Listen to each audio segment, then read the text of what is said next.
हर साल की भांति इस वर्ष भी भव्य रूप से संपन्न हुआ मुंशी प्रेमचंद महोत्सव। हर वर्ष की तरह इस वर्ष भी मुंशी प्रेमचंद महोत्सव का सफल आयोजन किया गया।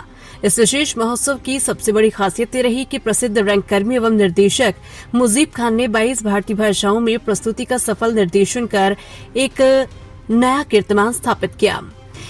एक ही कलाकार से अलग अलग 22 भाषाओं में प्रभावशाली अभिनय करवाकर मुजीब खान ने अपनी बेहतरीन निर्देशन क्षमता का परिचय दिया।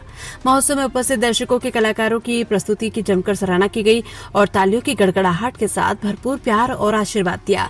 यह आयोजन भारतीय भाषाओं सहित और रंगमंच की सांस्कृतिक एकता का उत्कृष्ट उदाहरण बना, जिसने दर्शकों के दिलों पर अपनी अमिट छाप छोड़ी है। आवाज न्यूज 24 के लिए संवाददाता चंदन महाकाल के। नमस्कार, हमारे वीडियो कॉन्फ्रेंसर जानना चाहेंगे कि आपने 22 भाषाओं में लगातार 2 दिन आपने नाटक किया। तमाम कलाकारों को लेकर जो आपके पुराने कलाकार हैं और अलग-अलग शहरों से हैं, अलग-अलग राज्यों से हैं, उनको लेकर आपने अलग-अलग भाषाओं में किया। हम जानना चाहेंगे, पूरा बहुत सारी पब्लिक आई। देखिए, ऐसा है कि 22 भाषाओं में करना कोई आसान काम नहीं है, और वो भी नाटक 22 भाषाओं में करना, कलाकार तैयार करना।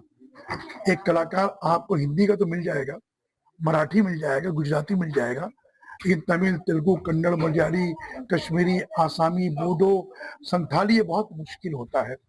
जैसे मैंने कल कहा था कि आज प्रेम उत्सव खत्म होगा और कल से प्रेम उत्सव 2027 की तैयारी शुरू होगी।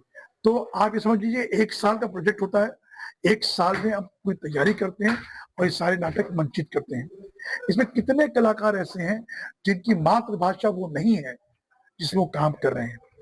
उसकी मातृभाषा जो है वो बंगाली है और वो आदमी गुजराती में काम कर रहा है। जो गुजराती है वो तमिल में काम कर रहा है। तो ये ज़बानों को जोड़ने का, भाषाओं को जोड़ने का जो हम काम कर रहे हैं, ये एक अद्भुत काम है। ऐसा शायद ही दुनिया में कहीं होता हो। आप 22 भाषाओं में ड्रामे कर लीजिए, वो अलग है, लेकिन उनके साथ कीजिए जिनकी वो भाषाएं नहीं है। ये कमाल है। मैं देखा था कि एक अलग-अलग राज्यों से लोग, जैसे कि तेलुगु हैं, फिर उसके बाद उर्दू में, उसके बाद जो कहते हैं हिंदी में, फिर उसके बाद मराठी में। आपने अलग-अलग लोगों को जो यूपी के रहने वाले हैं, जो बिहार के रहने वाले हैं, जो तमिलनाडु के रहने वाले हैं, उनको भी आप हिंदी और मराठी और उर्दू बोलवा रहे हैं। कैसे? देखिए, क्या होता है ना कि कलाकार जो है उसमें सीखने की क्षमता होती है। तो वो कलाकार ही कामयाब कलाकार है जो भी चीज को देखे उसको अडॉप्ट कर ले। आप उसको कहिए कि तू तमिल बोल, तो तमिल बोले वो कलाकार, अच्छे कलाकार की पहचान यही है। और आज दुनिया इतनी बड़ी हो गई है, मोबाइल में पूरी दुनिया सिमट गई है। कोई एक्टिंग आप कर रहे हैं और आपको बुलावा आ जाए अमेरिका से, हॉलीवुड से बुलावा आ जाए। आप यहाँ एक्टिंग कर रहे हैं, आपको बुलावा जापानीज का आ जाए। आप यहाँ एक्टिंग कर रहे हैं, आपको बुलावा चाइनीज का आ जाए। तो दुनिया, बहुत बड़ी दुनिया जो है वो छोटे से मोबाइल में आ गई है।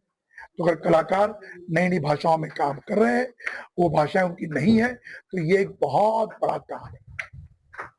जी। सर, हम ये जानना चाहेंगे, अभी जो कलाकार आपके साथ जुड़े हैं पिछले कई सालों से, जो 18 साल से जुड़े हुए हैं, आपने उनको आज बहुत ही बेस्ट गिफ्ट दिया और अवार्ड दिया। क्या कहना चाहेंगे उनके बारे में? देखिए, मैं ये कहता हूँ कि कलाकार जो काम करे ना, उसको सम्मानित कीजिए आप। कलाकार इतनी मेहनत करता है, इतनी मेहनत करता है और आप उसको सम्मानित नहीं करते। हमने अकील